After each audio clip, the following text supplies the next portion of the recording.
여러분들이 또 나눠준 설교안을 한번 펴보시고 본문을 펴고 학생들은 볼펜을 들고 45도 을장각도로 앉아서 쓰면서 그렇게 합시다.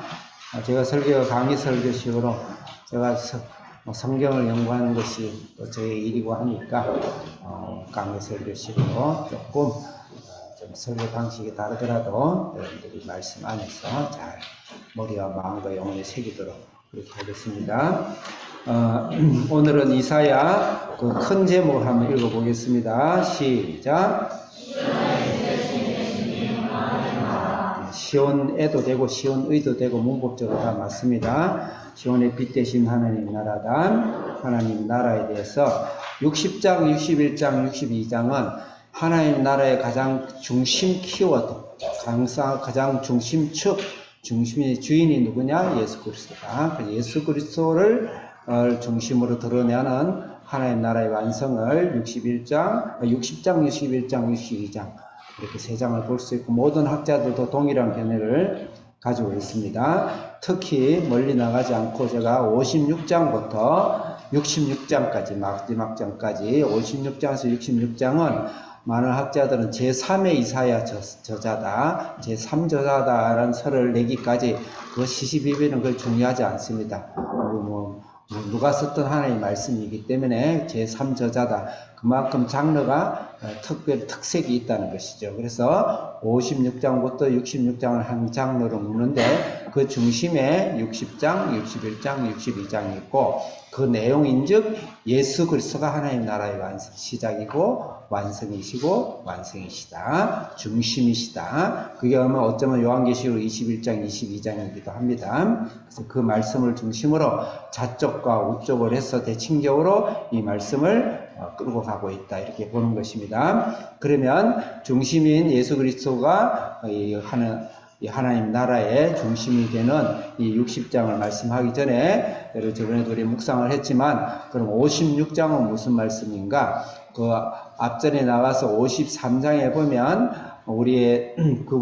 그의 찔린 우리의 허물을 위하며 그의 죽음은 우리의 죄악을 인함이라 우리가 각기 양 같아서 제 길로 갔거늘 그 말씀이 나오죠. 그 예수님이 우리를 위해 저주받으시고 우리를 위해서 죽음을 받으시고 우리를 위해서 제물 대신 그 예수님을 바로 이사야서 53장을 노래한다고 그랬죠. 오늘날도 유대인들은 53장은 읽지 않고 살짝 넘겨버립니다. 실제 편찬할 때도 53장을 빼버립니다. 그걸 읽어버리면 그 예수라는 게 적나라하게 정체가 드러나 있기 때문에 그 예수님께서 오셔서 우리 인류죄를 모든 것을 구속을 완성하심으로써 그 다음에 이제 하나님 나라가 57장에 하나님의 백성과 하나님의 땅, 교회를 이제 탄생하고 키우는 하나님 나라. 그 다음에 58장에서는 하나님 나라의 세 번째 요건이 하나님 통치자 왕으로서 하나님 나라를 초청하는 것이 58장이고, 59장에 저번주에 저희 말씀 나눴을 때, 이 하나님 나라를 향해서 우리가 죄 가운데 있는 우리가 하나님께서 우리를 보지 아니하시고, 우리 죄악을 보지 아니하시고 절대 하나님의 긍휼과 절대적인 은혜로 우리를 탄원하며 탄식하며 우리를 부르는 우리의 탄식의 기도를 성령께서 우리 입술과 우리 마음을 열어서 하나님을 탄원하고 탄식할 때 하나님의 나라에 우리가 하나님 나라에 들어가서 들어가는 탄원하는 그 기도의 소리, 네 가지 영적 원리를 이야기했습니다. 첫째는 실로 하나님 우리를 위해서 사랑을 갖고 계시고 하나님 우리를 끝까지 구원하신다 놀라운 계획을 갖고 계시다. 이게 성경 전체의 진리죠. 두 번째는 인간론. 그렇지만 모든 인간은 죄를 범하고 다 죽음의 길로 갔고 인간 자신에게는 구원의 길이 없다. 그 인간론이죠. 세 번째는 기독론. 오직 하나님과 인간 사이에 떨어진 그 죽음의 강을 넘길 수 있는 것은 예수 그리스도가 우리를 대신해 죽으심으로 다리를 놓아주셨어. 그분을 통해서 우리는 하나님께 유일하게 갈 수 있다라는 기독론. 그 다음에 구원론입니다. 만일 우리가 우리 죄를 자백하면 저는 보시고 우리 죄를 사하시고 누구든지 내 마음의 문을 열고 문을 열면 내가 그에게로 들어가겠다라는 우리가 하나님 앞에서 그 선물을 받아들이는 우리 안에 구원의 고백을 할 때 하나님 자녀가 된다라는 그 말씀이 59장에 말씀하셨어요. 그것은 바로 60장, 61장, 62장 영원히 주인이 되신 예수 그리스도를 맞이하는 준비의 장이다 이렇게 보시면 됩니다. 오늘 60장은 그래서 그 하나님 나라의 예수님이 빛으로서 말씀하셨습니다. 시온의 빛으로 오시고 빛으로 완성하신 이 세상의 죽음과 저주와 심판과 멸망과 영원한 이 세상 가운데 하나님 새하늘과 새 땅을 탄생시키는 그것으로서 먼저 교회를 탄생시키는 그것의 빛으로 오신 예수님이다. 그렇게 오늘 주제를 나눌 수 있습니다. 문단 구문을 특히 큰 1, 2, 3 제가 세 문단으로 큰 이상 나눴습니다. 여러분들 같이 문단 구문 1절에서 9절 기호는 다 생략하고 같이 읽겠습니다. 시작.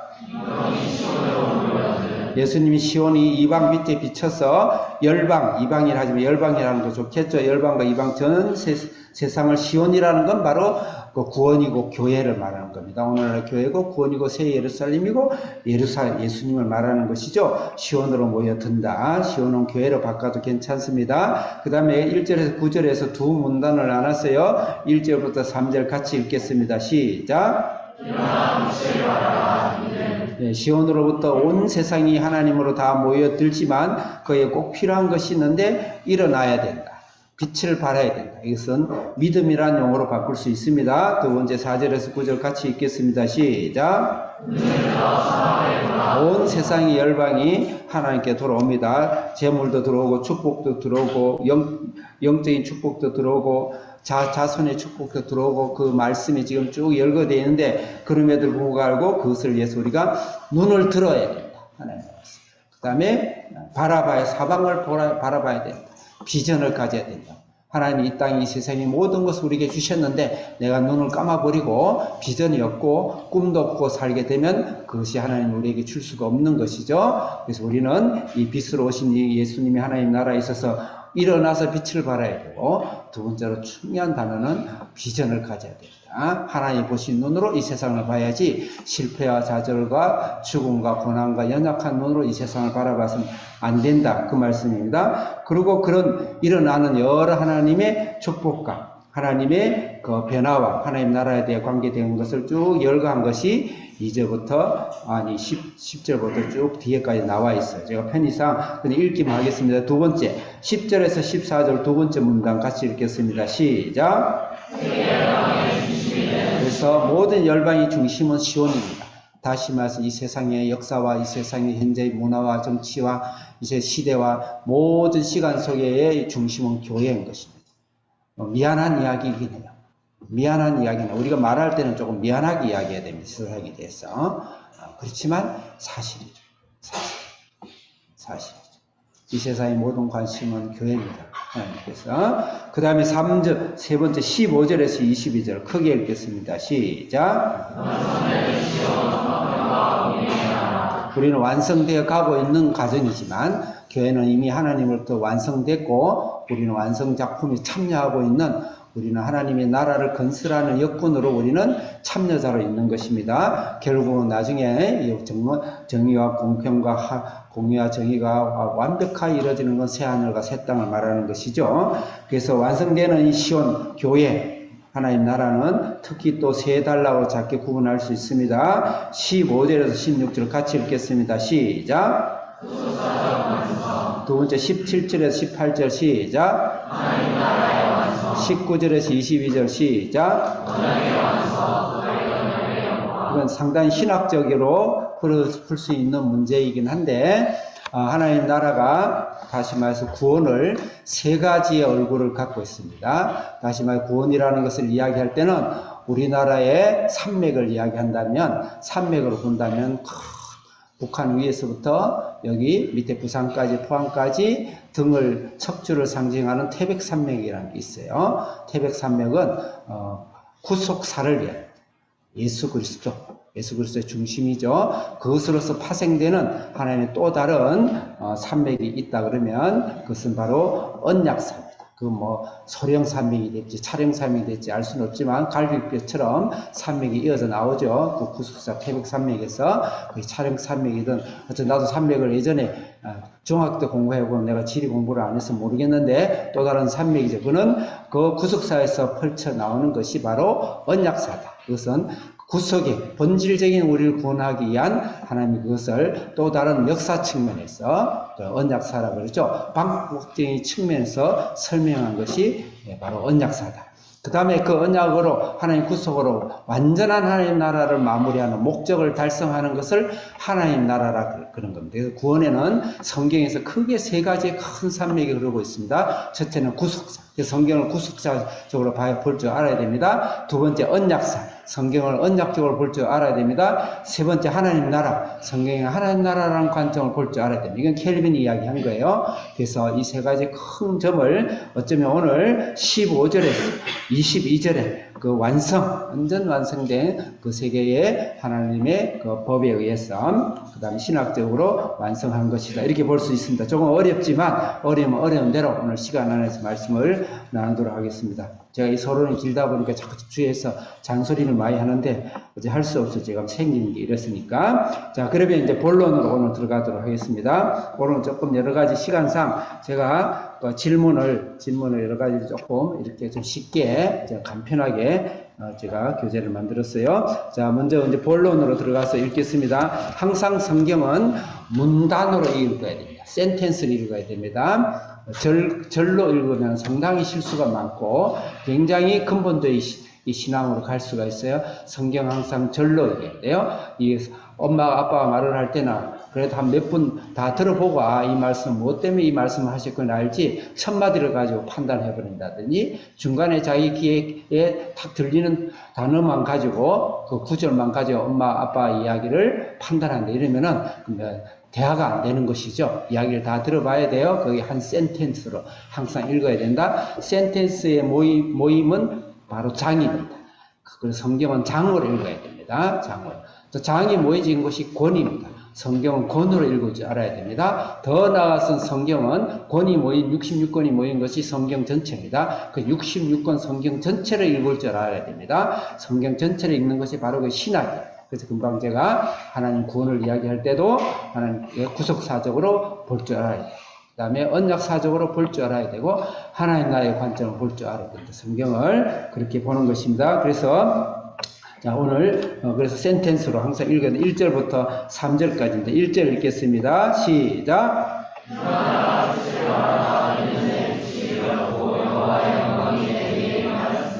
네, 1절부터 3절의 주제는 일어나서 빛을 발하라 라고 제가 여러분들이 설교안에 적었을 거예요. 일어나 빛을 발하라. 그게 1절부터 3절의 전체 메시지입니다. 자, 그럼 여기서 먼저 빛이 무엇일까? 그래서 빛은 무엇일까요? 여기서 우리 하나님 나라의 가장 중심 키워드예요. 빛은 무엇일까? 성경은 끝없이 이 빛을 창세기부터 빛을 이야기하고 있죠. 발광체로서 본질적으로 원초적인 빛, 창조되지 않은 빛, 원래 하나님 빛, 그 빛인데 그것을 잘 설명한 것이 요한복음에 잘 설명하고 있어요. 같이 찾아 읽겠습니다. 한교 선생 요한복음을. 자, 요한복음의 빛이 무엇인지 1절 읽겠습니다. 시작.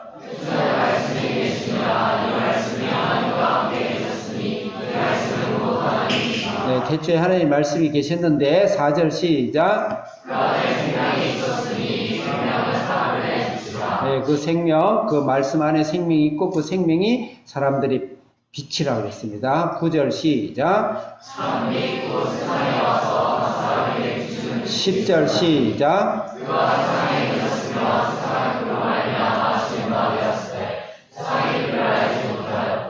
빛이 인격적으로 그가 되셨는데 그 빛에 의해서 세상이 만들어졌고 이 세상이 어떤 것도 그 빛으로 지어지지 않는 것이 없다고 그랬습니다. 결론적으로 11절 시작. 12절 네.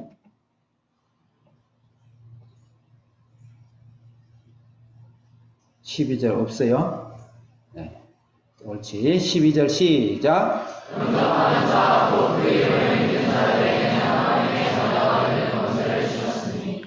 말씀이 육신이 되어 우리 영광, 그 영광을 보니 독생자 예수 그리스도 영광이 몇 절이죠? 14절인가요? 그게 빠졌네.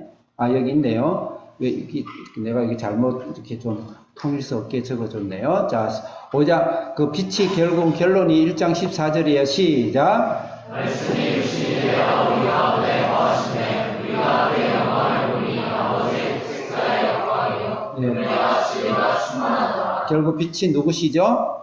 독생자 예수 그리스도. 예수님이 빛인 것. 여기서 빛은 예수님이에요. 그 하나님 나라의 주인은 바로 예수님이신 것입니다. 세상을 창조하신 분. 그 다음에 계시록 21장 23절 밑에 있는 걸 읽겠습니다. 시작. 그 성은 하나님의 빛이 쓸데없으니 이는 하나님의 영광이 비치고 어린 양의 그 등불이 되시니라. 어린 양의 등불에 예수 그리스도의 빛이죠. 그래서 이 빛은 바로 예수 그리스도입니다. 이 빛이 이 바란 것이죠. 온 세상을 이제 뒤엎게 된 것이죠. 뒤엎게 된 것이죠. 그랬을 때 그 빛이, 그 빛을 그러면 그 예수 그리스도의 빛을 발하라. 발하라. 그래서 발하라는 의미는 무엇인가? 발하라는 의미 무엇인가? 빛을 발하라는 말은 무엇인가? 금방 다시 요한복음 1장 12절 읽겠습니다. 시작.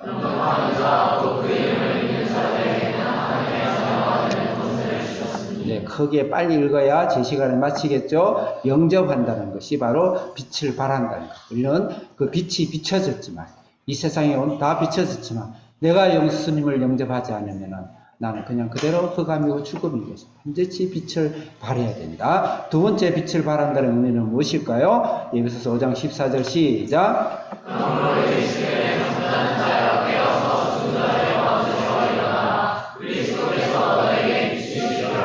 사망에서 죽음에서 부활하고 생명을 얻는 것이 바로 빛을 발하는 것이죠. 우리는 이미 빛이 발해져 있죠. 말라기 4장 2절 읽겠습니다. 시작.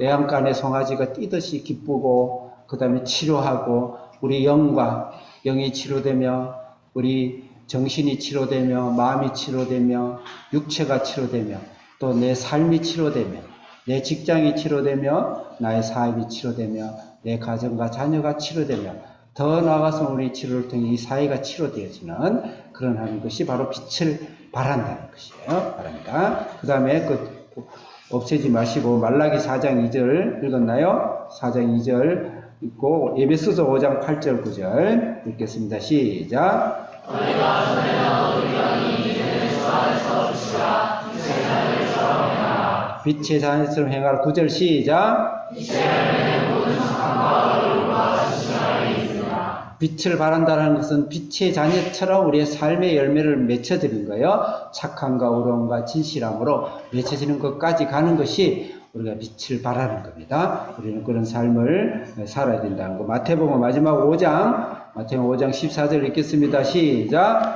너희는 세상의 빛이라. 세상에 있는 우리가 숨겨지지 못할 것이요. 빛이죠. 15절 시작. 사람이 등불을 켜서 말하되 빛이 아니하고 분명히 사람이 이러므로 주가 모든 사람에게 비치는다. 16절 시작. 이같이 너희 빛이 사람에게 비치게 하여 그로 너희 사람의 빛을 보고 하나님의 신과의 아버지께 영광을 돌리라. 아멘. 내 자신이 빛이 아니지만 나는 발광체가 아니고 나는 반사체예요. 예수님이 내 안에서 발광한다는 표현이 좀 어감이 이상하지만 광이 나시면서 빛이 비춰서 나를 투영해서 내 삶이 빛화되어서 많은 사람들에게 착한 현실, 삶의 열매, 인격의 열매, 성령의 열매, 사랑과 희락과 화평과 오래 참음과 자비와 양성과 충성과 온유와 절제의 열매, 그 열매를 맺혀지는 것이 바로 빛을 발한다는 거예요. 그 다음에 그 빛을 발하는 데 있어서 일어나라 그랬어요. 일어나라. 그 빛을 발하는 데 있어서 요구되는 게 있습니다. 그건 일어나야 됩니다. 빛을 발하기 위해서는 반드시 일어나야 돼요. 일어난다는 말은 무엇일까? 이 일어난다는 말과 굉장히 흡사한 단어를 예수님 친히 쓰시면서 지금 사용하신 경우가 있습니다. 마태복음 5장 34절, 36절, 41절, 42절인데 34절이 크게 똑똑하게 읽어주세요. 시작. 예수께서 이르시되 따라 내 믿음이 너를 구원하였으니 강한 일어나 내 병에서 너를 건강하였으라. 이 말씀은 혈류증 앓는 여자가 뒤에서 살짝 만졌어요. 몰래 만졌는데 하나님의 영의 성령의 기운이 나가시면서 그 병이 고침을 받았을 때 그래서 딸이 벌벌 떨었죠. 예수님을 감히. 병자는 절대 예수님을 만날 수 없고 만지면 안 돼요. 유대법에 정결법에 의해 가지고 병자나 나병이나 이렇게 혈루증이나 이런 사람들 만지면은 큰일 나요. 근데 그거는 완전히 사실은 사형감이에요. 와서 만지면 안 돼. 다른데 참여해도 안 돼. 그래서 일주일씩 다 낫고도 일주일씩 바깥에서 검사를 하고 제사장에게 예배를 드리고 제의식을 하고 이리로 들어와야 되는데 이 여자가 예수님을 옷자락을 만졌으니 얼마나 벌벌 떨었겠어요? 그랬을 때 예수님이 뭐라 그랬냐면 너를 구원한 것이 무엇이라 그랬죠? 34절에 다시 너를 구원한 것이 뭐라 그랬죠? 내 믿음이 너를 일어나라는 거 믿음을 이야기합니다. 예수님이 이 땅의 모든 교회를 중심으로 우주 마음으로 운행하시지만 내 속에 믿음이 없고 나아가 믿음으로 하나님 나아가지 않는다면 나한테는 어떤 일도 일어나지 않습니다. 혹시 구원을 받았더라도 내 삶 속에서 하나님께서 날마다 하나님께 믿음의 고백을 할 때 내 속에 하나님 기적과 역사와 초대교회에 일어났던 예수님의 능력들이 내 삶 속에서 내 가정 속에 내 사업 터전 속에 내 직장 속에 내 인생 속에 일어난다는 것입니다. 또 36절 읽겠습니다. 시작. 예수께서 전한 말을 들으셔 들으시고 나에게 이르시되 들어가지 말고 믿기만 하라 하시고 그리고 그 가정에 야이로라는 딸이 해당장 야이로의 딸이 죽어버렸어요. 죽어가지고 고치러 가는 중간에 지금 혈루병 여자가 지금 34절에 나온 거예요. 동일하게 이제 그 해당장 죽은 딸이 한창 시간이 지났기 때문에 이제 오지 마세요. 이제 끝났어. 이렇게 사실 기별이 와요. 그럼에도 불구하고 예수님이 일부러 느그적거리신지 모르지만 41절 이제 가서 이제 치료를 하시면 41절 아니 36절 읽겠습니다.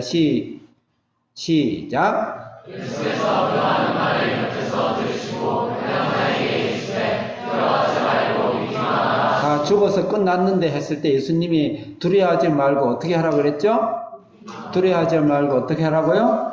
성령의 저자는 앞에 34절의 믿음과 36절의 믿음을 연결하고 있다는 것에서 관심을 가져야 돼요. 41절 시작. 나에게 손을 잡고 이르시되 달리라고 하시니 번역하면 구원되어야 되노라니 손에라 일어나라 하시니 42절 시작. 손에가 곧 일어나서 얼른이 나이가를 뜻하리라. 사람들이 곧 그에 놀라서 놀라거든. 일어나라. 믿음이 필요한 것입니다. 일어나라는 건 믿음을 이야기한 것입니다. 우리가 이 하나님 나라의 빛 되신 예수님이 오셔서 모든 것을 다 역사하실 때 우리가 일어나야 돼요. 믿어야 되는 거예요. 믿음을 필요로 하시는 거예요. 여기서 달리다굼이라는 단어는 생각을 해봐야 돼요. 달리다굼이라는 것은 달리다와 플러스 쿰이라는 단어로 사실은 연결되어 있습니다. 달리다라는 단어는 작다는 단어예요. 미천하다, 연약하다, 그 다음에 불안정하다 이런 단어입니다. 그러니까 작은 소녀다 이렇게 번역하고 있지만 그 원어의 뜻에는 미천하다, 그 다음에 가난하다, 연약하다 이런 단어가 있습니다. 굼이라는 단어는 것은 바로 일어나라는 단어입니다. 일어나라. 너희의 연약에서 일어나라. 하나님 나라가 완성되어 있다. 네가 어느 처지에 있든지 거기서 일어나라. 너희 병듦에서 일어나라. 너희 불가능에서 일어나라. 너희 자금에서 일어나라. 너희 미천에서 일어나라. 그것이 바로 일어나라는 단어가 그래서 예수님이 이걸 사용을 하신 거예요. 그래서 우리에게는 아주 중요한 이 믿음을 가져야 된다. 그 다음에 2절 읽고 3절 다 읽었어요. 자, 그럼 4절부터 9절까지는 여러분들의 교재에 보면 눈을 들어서 사방을 보라. 믿음과 함께 꿈을 가져야 돼요. 비전을 가져야 돼요. 그래서 이것은 다시 살아나는 사람이 아주 중요한 캐릭터입니다. 비전이 없고 꿈이 없는 사람은 살아난 사람이 아니에요. 달리다굼이 되지 않은 사람이에요. 거기에 믿음을 화답하지 않는 사람은 꿈과 비전이 없어요. 그러니까 꿈과 비전이 있는 사람은 반드시 달리다굼 되어 있는 사람입니다. 그래서 4절부터 9절까지인데 4절 읽겠습니다. 시작.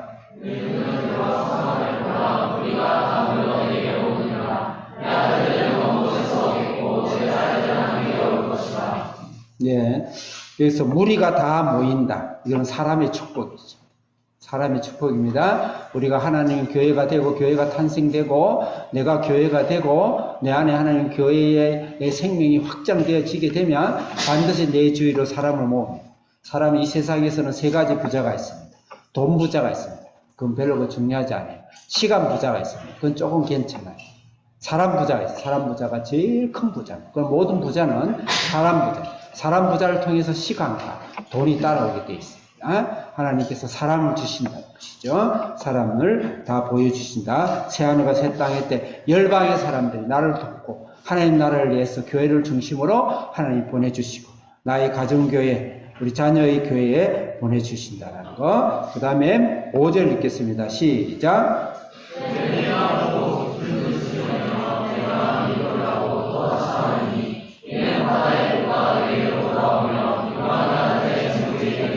바다 부와 재물입니다.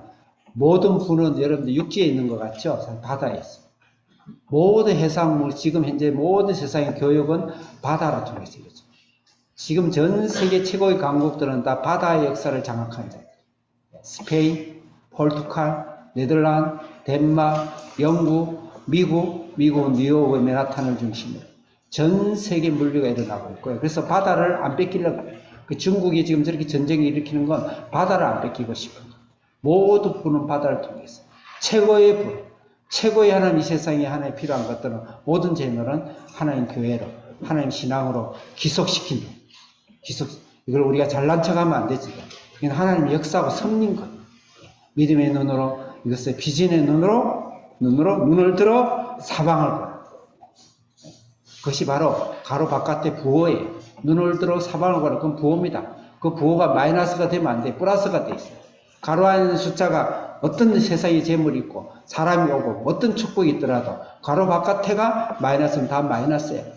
가로 바깥의 부호가 중요한데 그 플러스 부호가 뭐냐? 눈을 들어라. 사방을 보라. 믿음. 요새는 이런 걸 기복신앙에도 막 두들 패는데 그걸 가지고 자랑하고 자기 배를 불리고 하면 그건 기복신앙이겠죠. 그게 전부는 기복신앙이겠지. 그렇지만 이거는 하나님의 사실이에요. 법칙이에요. 인간은 자연의 법칙을 떠나서도 죽음을 면치 못하는데 어디 하나님의 법칙을? 이건 하나님의 법칙이에요. 그 다음에 6절 읽겠습니다. 시작. 다시 힘을 가다듬고 6절 시작.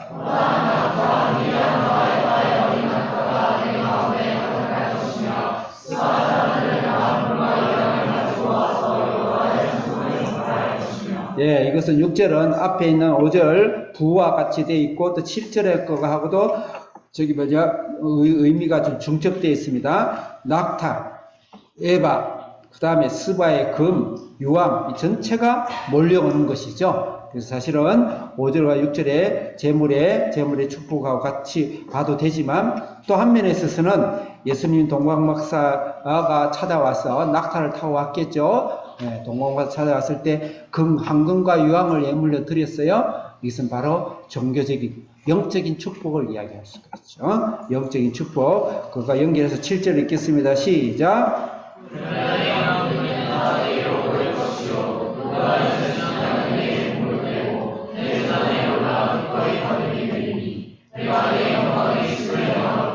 내 영광이 지금 교회며 성전이죠. 그 그리스도의 모임이죠. 하나님의 나라죠. 거기에 양무리와 수양을 보낸대요. 양과 수양은 제사의 물질이죠. 제사 지내는 짐승 제사에 절대적인 필요한 것이죠. 이것을 공급한다. 이건 우리가 영적인 확장과 영적인 축복과 영적인 번성을 이야기합니다. 영적인 번성을 하나님 우리에게 주신다. 그 다음에 8절 읽겠습니다. 8절 시작.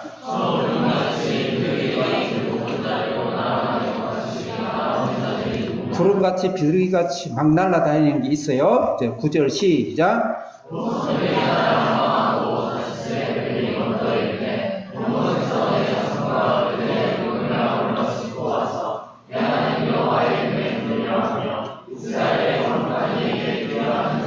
내 자손이 가는 곳마다 섬들이 그것을 준비하고 배들이 준비하고 은금이 준비하고 내 자손의 영화죠. 자손의 번성이죠.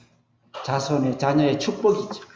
우리가 이 땅에서 하나만 남긴다면 목회가 아니고 자녀입니다. 하나만 남긴다면 목회가 아니고 자녀. 많은 목사님들이 자녀 교육을 못 시키면서 하나님을 헌신하다 보니 자녀 교육이 엉망이 됐다.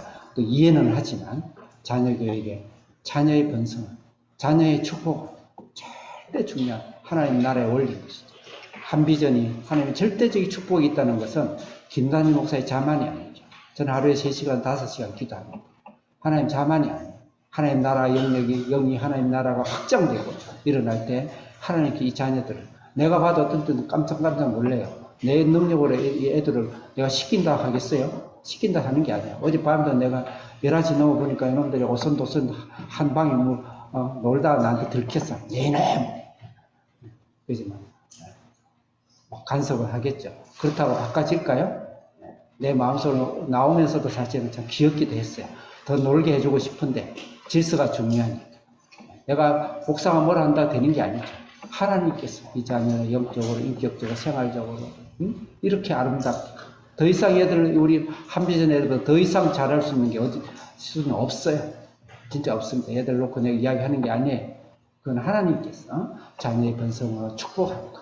앞으로 이 학교를 떠나서도 전 세계에 나가서 하나님 축복과 번성함이 부모들의 기도를 통해서 하나님의 나라를 통해서 또 이 한비전의 이 기도를 통해서 자녀들이 축복의 통로가 될 줄을 믿습니다. 자, 그 다음에 이렇게 되다 보니까 10절부터 14절은 같은 의미입니다.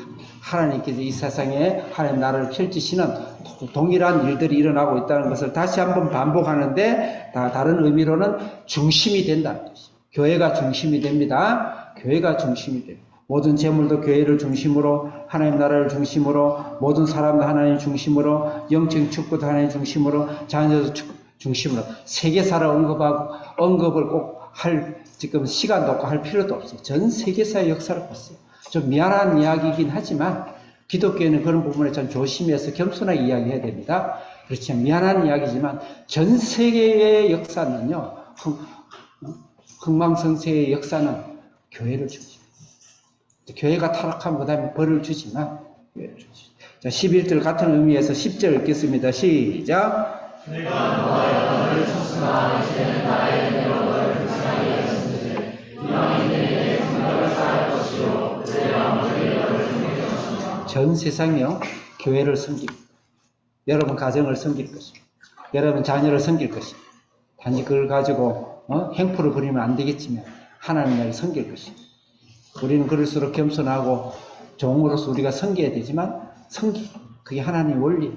전 세계 하나님 나라를 섬기고 여러분 자녀 우리 가정을 하나님 섬기고 11절 읽겠습니다. 시작. 내 종문이나 상하리여 주여 지시 아니하리니 이는 사람들이 내게 오리가 나를 재물을 가져오며 내 왕들을 포로로 이끌어오리라. 재물이 오는 거예요. 재물이 얼마나 오냐면요 성문이 닫혀지잖아요. 성문은 저녁에는 반드시 닫아요. 왜냐하면 적들이 와서 침공하는데 저녁에는 보초하지는 저녁에는 파수꾼만 세우고 성문을 반드시 닫아야 되는데 얼마나 많은 재물이 몰려오고 얼마나 많은 사람들이 그냥 굴복하고 순종하고 섬기고 재물을 들고 왔으면은 밤에도 성문 닫을 시간이 없는 거죠. 안 닫아도 되는 거. 그런 축복들. 제가 이 설교를 한다고 저보고 기복신앙이라 하시겠습니까? 그저는 성경을 이야기하는 것입니다. 성경을. 이 하나님이 어마어마한 하나님 나라, 교회의 영광이 얼마나 큰지는 모르고 이 많은 신학자들, 교회를 팔아먹고 교회를 그냥 창고에 집어넣고 믿지도 않고 세상이 교회를 죽일 것 같아도요. 교회를 죽일 수는 없어요. 교회를 막을 수는 없어요. 단지 우리가 죽어주는 거예요. 우리가 그냥 막혀주는 것이죠. 순종해주는 것, 섬겨주는 것이죠. 그렇지만 하나님께는 더 왕성해진다. 제가 교회라 가지고 너무 멀리 생각하지 말고 여러분 신앙을 생각하세요. 내 가정의 신앙, 내 자신의 신앙. 하나님께서 나의 신앙을 중심으로 이 세상에 줄을 세운다는 건 저는 어릴 때부터 그런 믿음이 있었어요. 좀 교만해 좀 하나님께 맷도 맞았지만 세상은 뭐 전부 다 나한테 줄을 서게. 왜? 내가 하나님 앞에 주님을 위해서 나는 어릴 때부터 하나님께 목사하고 목숨 바쳐서 헌신하고 이런 가문에 이런 집안에 하나님께서 모든 세상을 줄을 세웠고 그건 맞아요. 맞습니다. 12절 읽겠습니다. 시작.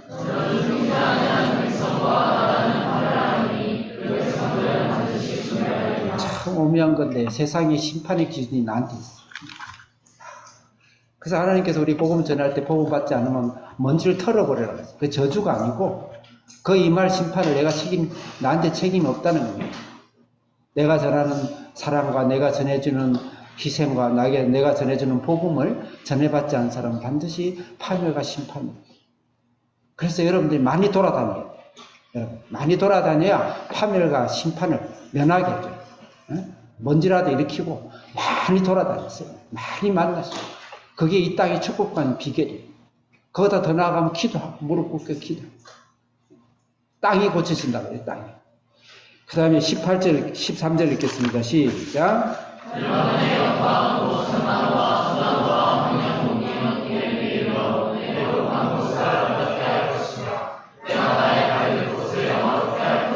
이스라엘은 그 사막 지역이 거의 많기 때문에 산이 많이 없고요. 특히 나무가 쭉쭉 뻗은 낙낙장송이라고 하죠. 쭉쭉 뻗은 나무가 없어요. 그 솔로몬 성전에도 레바논의 이 나무를 가져가 최고의 목재라서 지어요. 쭉쭉 뻗는다는 건 영광입니다. 고귀함과 영광과 영화. 나는 원치 않지만 하나님 높은 곳에 영화롭게 세우신다. 14절 읽겠습니다. 시작.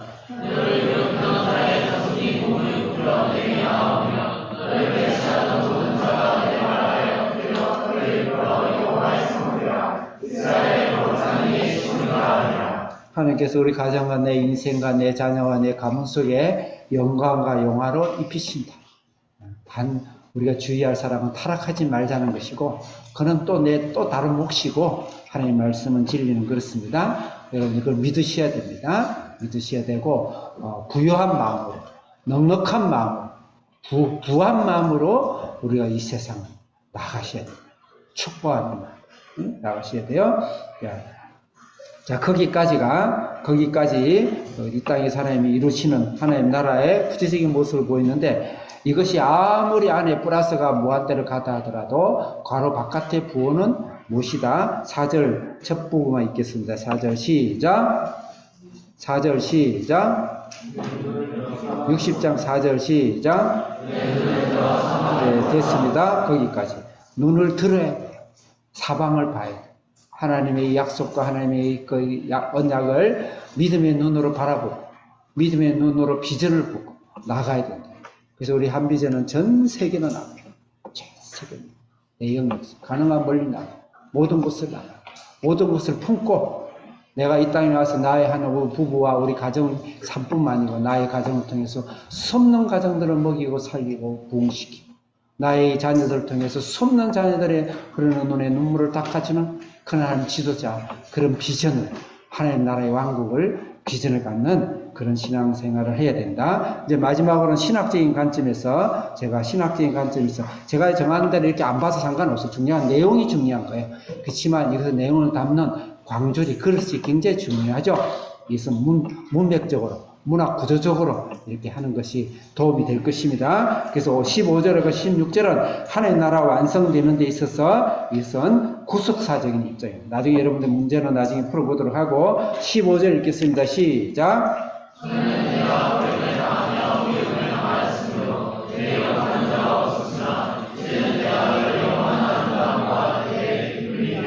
16절 시작.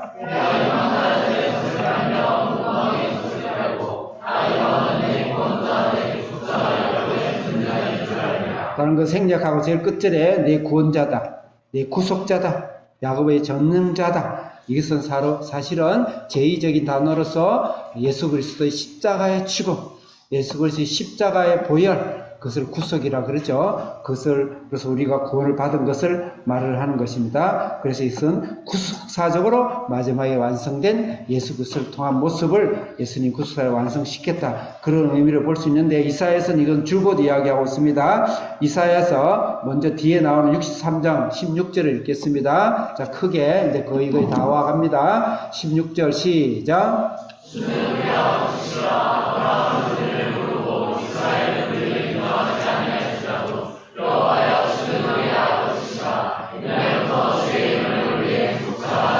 주의 이름이 구속자라 그랬죠. 넘기지 마시고 이사야 43장 3절 읽겠습니다. 시작.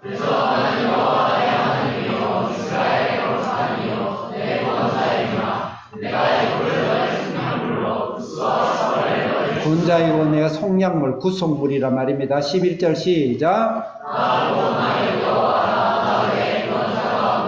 네, 그래서 이 구속사가 완성됐다. 구원이라는 것은 세 가지 관점을 봐야 된다. 제일 태백산맥 같은 구속사, 거기서 갈라져 나온 언약사, 거기서 갈라져 나온 완성된 하나님 나라, 그렇게 볼 수가 있다는 겁니다. 그 다음에 이제 17절부터 18절은 그것의 결과, 이 구속의 완성으로서 얻어지는 최종적인 목적이 뭐냐? 하나님 나라죠. 그 하나님 나라에 대해서 17절 읽겠습니다. 시작. 내가 금을 가지고 노스를 대신하며 금을 가지고 철을 대신하며 노스와 나무를 대신하며 철로 물을 대신하며 화평에서 언덕으로 삼으며 공의에서 감독으로 삼으리. 하나님 나라 화평과 공의로 감독과 간언을 삼는다. 이건 다스린다는 것이죠. 하나님 나라가 화평과 공의로 다스린다는 의미인 것입니다. 18절 읽겠습니다. 시작.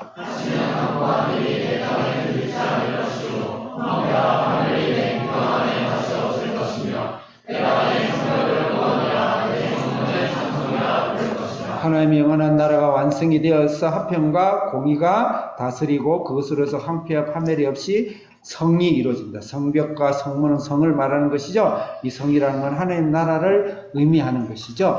하나님 나라가 완성되어지는, 어쩌면 지금은 already 그 밭 난예 아직까지 덜 이루어졌지만 하나님 나라가 교회를 통해서 공평과 정의와 하나님의 이 황폐와 파멸이 물러가는 하나님 나라가 좀 이루어져 가고 있다는 거. 예수님 나중엔 새하늘과 새 땅은 완벽하게 이루어지겠죠. 그 다음 이제 세 번째로는 언약사라 이야기할 수 있습니다. 19절부터 읽겠습니다. 19절 시작. 다시는 나중에 하나님 주시에 대하며 하나님도 내게 주시를 주시하며 주시고 오직 여호와 하나님의 영원한 주시며 내 하나님의 영광이 되니. 여호와의 빛 하나님의 영광, 영광은 빛과 같은 의미입니다. 주목해 보세요. 20절 읽겠습니다. 시작. 다시는 내가 주지 아니하며 내가 이루어가지 아니할 것은 여호와의 영원한 빛이 되고 내 생명의 날에 나타날 것이며. 여호와가 우리의 빛이 되셨어요. 21절 시작. 내 백성이 나를 보게 되어 영원히 땅을 찾아하니 그들은 내가 심은 가지로 내가 순종하는 것으로서 나의 영광을 나타낼 것인지. 여호와의 영광, 여호와의 빛이, 여호와의 영광이 드러나 있는 하나님의 나라인데 이것은 바로 다윗의 나라를 사실 상징하기도 합니다. 이사야 9장 2절 읽겠습니다. 이사야 9장 2절. 이사야 9장 2절 읽겠습니다. 시작. 그가 내가 백성이 그 빛을 보고 사망의 그들의 땅에 거서 자에게 빛이 비치고. 동일한 이사야에 나오죠. 빛이 비쳤다. 6절 시작. 이는 하나님과 우리에게 낳고 하나님을 우리에게 주신바 되었는데 그 옆에는 정사를 배웠고 그의 이름을 기묘하고 사와 전능하신 하나님이라 영원하신 아버지라 평강의 왕이라 할 것이니라. 기묘라 모사라 전능하신 하나님이라 평강의 하나님가 나왔어. 이것은 바로 다윗을 통해서 오실 예수 그리스도의 메시아의 왕으로 오신 메시아를 이야기하는 겁니다. 그래서 오늘 이 본문에서는 이 왕, 다윗의 왕을 이야기해서 이스라엘의 별이 다윗별이죠. 다윗별이 국기죠. 7절 읽겠습니다. 시작. 그 정서와 평강의 거하기 무궁하며 또 다윗의 왕과 그의 나라에 군림하여 그 나라를 굳게 세우고 지금 이후로 영원히 정의와 공의로 그것을 구원하실 것이다. 아무의 여호와의 열심히 이를 이루시리라. 지금 어려운 제가 설교를 하지만 이 뒷부분은 몰라도 괜찮아요. 그렇다는 거, 하나님 나라가 다윗의 왕으로 완성됐다는 거. 다윗의 언약은 하나님 나라의 완성을 이야기합니다. 이 언약사에 있어서는 행위 언약, 너희들이 그 생명가를 따먹고 그 다음에 선악과를 따먹지 않으면 너희들이 영원히 구원을 얻을 것이다. 행위 언약입니다. 그 무너지고 원시 언약으로 시작해서 아브라함의 언약, 그것은 언약을 약속하셨고, 모세의 언약, 그건 하나님의 언약의 모형, 구원의 모형을 제시하신 겁니다. 그 다음에 다윗의 언약, 언약을 완성하신 겁니다. 다윗이 언약을 완성한 거예요. 그래서 언약이 완성되어졌다. 그렇게 이야기할 수 좀 어려운 이야기지만 어쨌든 이 하나님 나라 예수 그리스도가 이 세상의 중심이 되어져서 현재의 교회에서도 하나님 나라가 완성되어졌는데 그럼 구속사로서의 완성, 그 다음에 하나님 나라로서 완전한 완성, 하나님 다윗의 약속한 언약으로서 완전한 완성으로서 하나님이 더 이상 필요치 않습니다.